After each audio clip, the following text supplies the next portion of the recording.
আপনারা অনেকেই জানেন সুন্দরবনের নাম।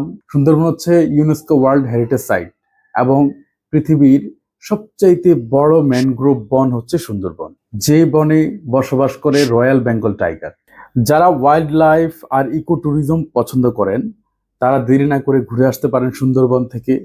আর ঘুরে দেখার জন্য নৌকায় করে খালে কটকা বিচে রয়্যাল বেঙ্গল টাইগার দেখার জন্য যে অপেক্ষা, এটা আপনাকে একটা থ্রিলিং ফ্লেভার দিতে পারে। এছাড়াও ঘুরে আসতে পারেন ডুবলার চর।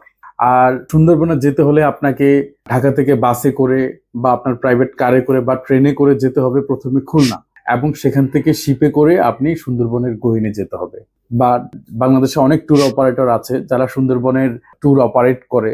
সো আপনারা চাইলে তাদের সাথে যোগাযোগ করতে পারেন, তাদের কাছ থেকে প্যাকেজ নিয়ে নিতে পারেন এবং ঘুরে আসতে পারেন A to Z সুন্দরবনের এরিয়াটা। ওয়াইল্ড লাইফ পছন্দ হলে অবশ্যই যাবেন সুন্দরবন, ঘুরে আসবেন সুন্দরবন।